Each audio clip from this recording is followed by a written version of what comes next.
समाचार सूरतથી ઉધના ખાતે લૂમ્સના કારખાનામાં આગ લાગી। રિદ્ધિ સિદ્ધિ ઇન્ડસ્ટ્રીયલના પ્લાયવુડના ગોડાઉનમાં આગ લાગી છે। ભીષણ આગ આસપાસના કારખાનામાં પણ પ્રસરી। ફાયરની ટીમો દ્વારા આગ પર કાબુ મેળવવાની કવાયત હાથ ધરવામાં આવી છે। આ દ્રશ્યો જુઓ। આગ એટલી વિકરાળ હતી કે ધુમાડાના ગોટે ગોટા દૂર દૂર સુધી દેખાયા।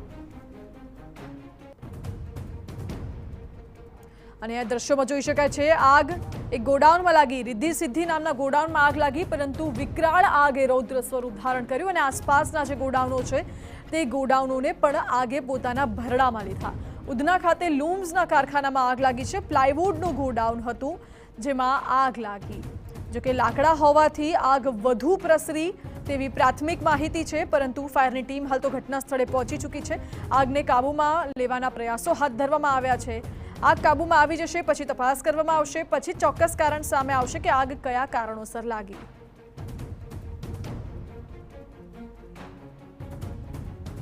સુરત શહેરની અંદર જે અલગ અલગ ઇન્ડસ્ટ્રી આવેલી છે ત્યાં આગ લાગવાની જે ઘટનાઓ છે તે સતત સામે આવતી હોય છે। ત્યારે આજે વહેલી સવારે પાંડેસરા મેન રોડ ઉપર આવેલી રિદ્ધિ સિદ્ધિ ઇન્ડસ્ટ્રીની અંદર જે પ્લાયવુડનું એક મોટું ગોડાઉન છે તેની અંદર અચાનક જ કોઈ કારણસર જે આગ લાગી છે અને જોઈ શકાય છે કે હાલમાં ફાયર વિભાગની ટીમ ઘટના સ્થળે પહોંચી છે। મસ્ત મોટું જે પ્લાયનું જે ગોડાઉન છે તેની અંદર અચાનક જ કોઈ કારણસર જ્યારે આગ લાગી હતી અને ત્યારે તેને લઈને ભાગદોડ મચી હતી।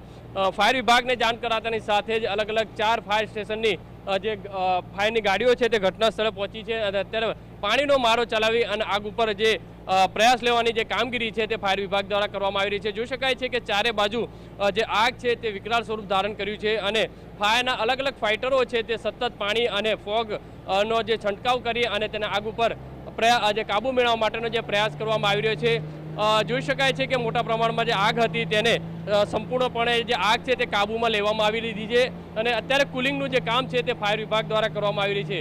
પણ મહત્વની વસ્તુ છે કે સુરતના પાંડેસરા જીઆઈડીસી વિસ્તારની અંદર મોટા પ્રમાણમાં ઇન્ડસ્ટ્રી આવી છે, છતાં પણ જે ફાયરની પૂરતી જે સુવિધાઓ છે, ગોડાઉન હોય અથવા તો મોટા લૂમ્સના જે કારખાના હોય તેની અંદર ન હોવાના કારણે આ રીતની આગના બનાવો બનતા હોય છે અને ક્યારેક મોટી જાનહાનિ પણ જે રીતે થતી હોય છે।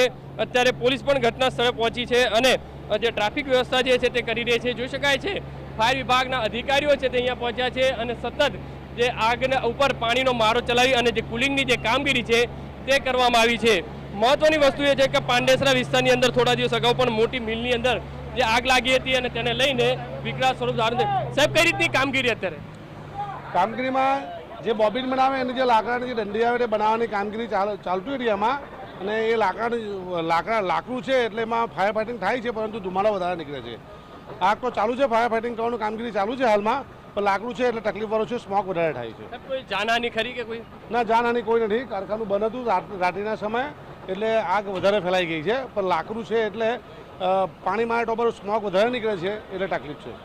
જે રીતે જોઈ શકાય છે કે ફાયર અધિકારી કહી રહ્યા છે કે જે લાકડાનું જે ગોડાઉન હોવાના કારણે જે પાણીનો મારો કરવામાં આવી રહ્યો છે, જેના કારણે ધુમાડા છે તે બહાર નીકળી રહ્યા છે। અત્યારે દ્રશ્યો જોઈ શકાય છે કે આ જે પાણીનો જે મારો ચલાવતાની સાથે ચારે બાજુથી જે ધુમાડા નીકળી રહ્યા છે।